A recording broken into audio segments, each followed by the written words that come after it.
Yo minasan, dalam bahasan video kali ini gue bakal membahas tentang chapter terakhir di Kimetsu no Yaiba. Apakah di sini Tanjiro benar-benar hidup kembali sebagai manusia? Mengingat nggak ada musuh lagi gitu ya, Muzan sudah dikalahkan dan memang nggak ada lagi musuhnya. Apakah masih ada musuhnya setelah Muzan? Mengingat dokter yang mengubah Muzan di sini juga masih hidup ya, dan itu pun belum diungkapkan secara lengkap. Mari kita bahas di video kali ini guys. Check it out.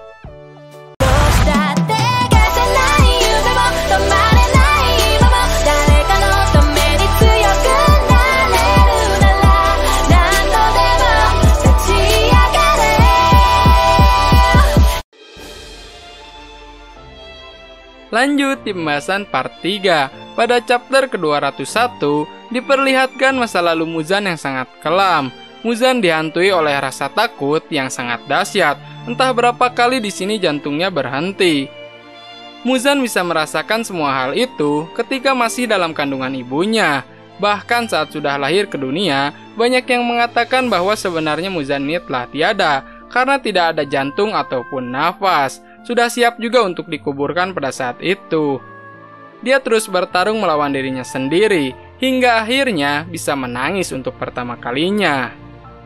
Muzan akhirnya mengakui perkataan yang dikatakan Ubuyashiki kepadanya, bahwa semua makhluk memang akan mati suatu saat nanti, tinggal menunggu ajalnya saja untuk menjemput.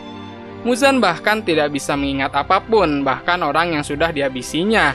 Ini kayak nggak tahu dan emang nggak tahu aja gitu siapa aja orangnya ya. Sebagai makhluk yang sudah hidup ribuan tahun, Muzan sudah menyaksikan semua siklus kehidupan.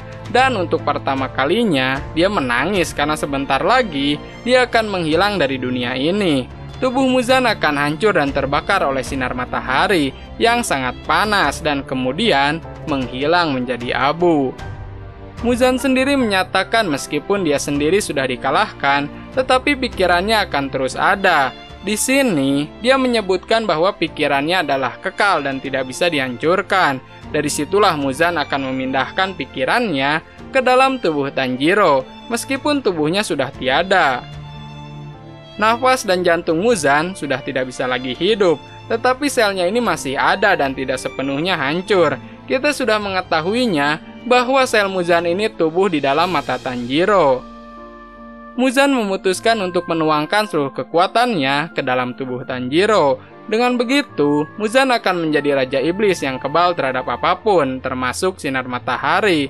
Karena kita semua tahu kalau Tanjiro ini memiliki darah yang sama juga dengan Nezuko. Dengan begitu, Tanjiro akan menjadi perantara Muzan sebagai Raja Iblis yang baru. Perlu diingat ya guys, sebenarnya Muzan ini sudah tiada, tapi pikiran dan kekuatannya ini diteruskan ke dalam tubuh Tanjiro. Jadi sudah diputuskan kalau Muzan sebenarnya belum dihabisi secara sempurna atau secara lengkap. Tanjiro akhirnya bangkit sebagai iblis yang baru dan bisa meregenerasikan tangannya yang hilang serta mata yang terluka. Tanjiro diberi perintah oleh Muzan untuk menghabisi seluruh Kakushi dan pasukan basmi iblis tentunya. Bahkan matanya ini sudah bisa melihat lagi sepenuhnya dengan normal, tetapi dalam wujud iblisnya. Mamang Santuy memerintahkan para pemburu iblis untuk menahan Tanjiro dengan segala senjata yang tersisa. Inosuke berusaha untuk melawan Tanjiro yang sudah berubah menjadi iblis. Di sini diperlihatkan semua flashback antara Inosuke dan Tanjiro. Ini sedih banget asli. Inosuke sampai meneteskan air mata dan dia tidak bisa menghabisi Tanjiro karena memang nggak tega gitu guys. Setelah banyak hal dan banyak momen yang dilalui bersama, dari dulu sejak mereka bertemu, Inosuke memang sudah menganggap Tanjiro sebagai teman guys. Lanjut di chapter 202, Tanjiro yang kehilangan kendali berusaha menggigit Nezuko dengan taring iblisnya. Nezuko bahkan meminta maaf pada Tanjiro bahwa dirinya tidak bisa melakukan apapun sampai saat ini dan menanggung semua beban kepada Tanjiro.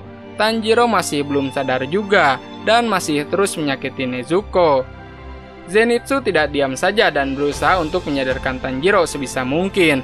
Di sini, Tanjiro mengeluarkan kekuatannya sebagai Raja Iblis. Dia menghempaskan semua pasukan pemburu iblis tanpa terkecuali.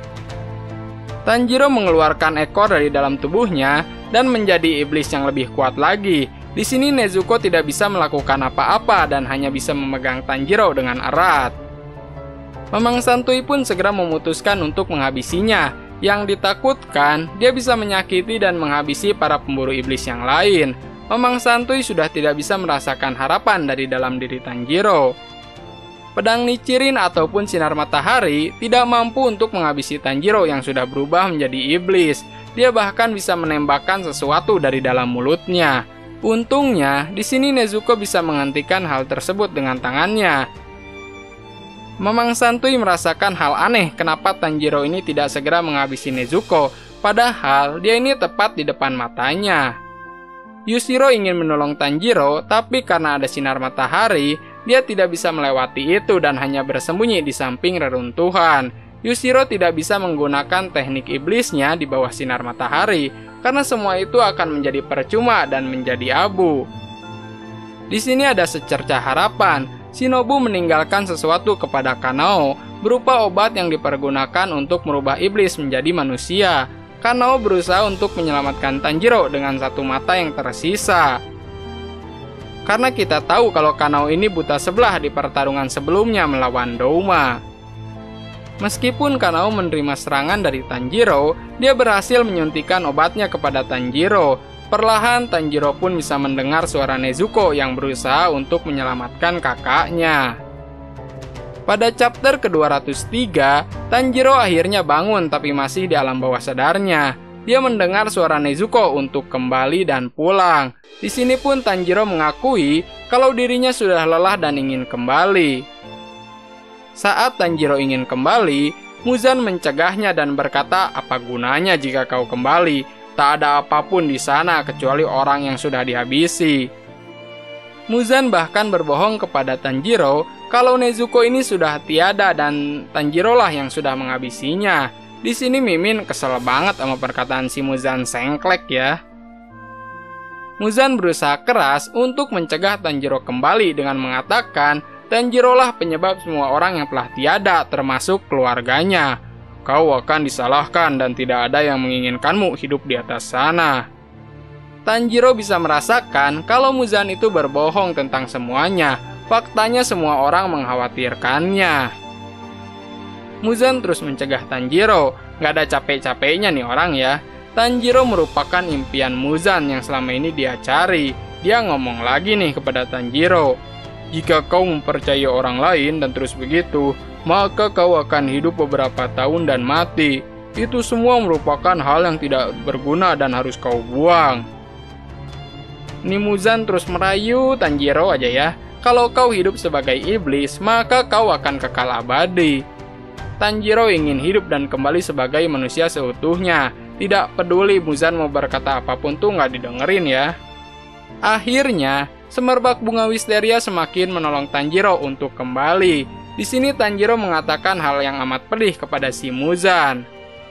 Tanjiro mengatakan, semua pemburu iblis telah mengorbankan diri mereka masing-masing untuk menyelamatkan orang lain. Tanjiro pun semakin naik ke atas dengan banyak uluran tangan yang menggenggam tangannya untuk kembali. Dan akhirnya yes, Tanjiro tersadar juga kembali sebagai manusia seutuhnya. Tanjiro meminta maaf kepada semua pemburu iblis karena telah menyakiti mereka. Tanjiro pun akhirnya tersenyum bahagia bersama Nezuko serta para pemburu iblis lainnya. Kanao pun di sini untungnya masih hidup dan berada di samping Tanjiro. Oh, itu sweet banget momennya ya. Perjuangan panjang melawan Muzan dan 12 iblis bulan akhirnya berakhir dengan bahagia atau happy ending. Masih tersisa 4 volume lagi. Apakah akan ada iblis baru ataukah bakalan mengungkap hal yang lebih dalam lagi? Seperti dari manakah bunga wisteria berasal? Atau bahkan mengungkap sosok dokter yang telah merubah Muzan menjadi iblis? Mimin sih masih penasaran ya dengan hal itu semua. Bagaimana tanggapan kalian tentang akhir dari Kimetsu no Yaiba? Apakah ini happy ending? Atau masih ada hal yang belum terungkap juga? Mengingat sebelumnya Gotoge Sensei menggambarkan sad ending untuk Kimetsu no Yaiba. Silahkan tulis di kolom komentar ya. Dan seperti biasa, mari kita berdiskusi.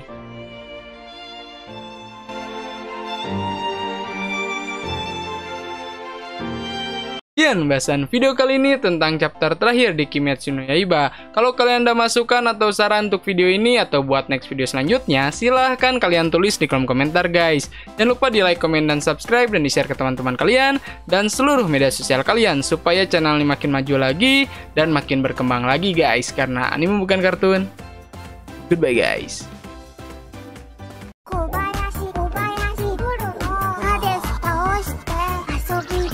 ダメだよ。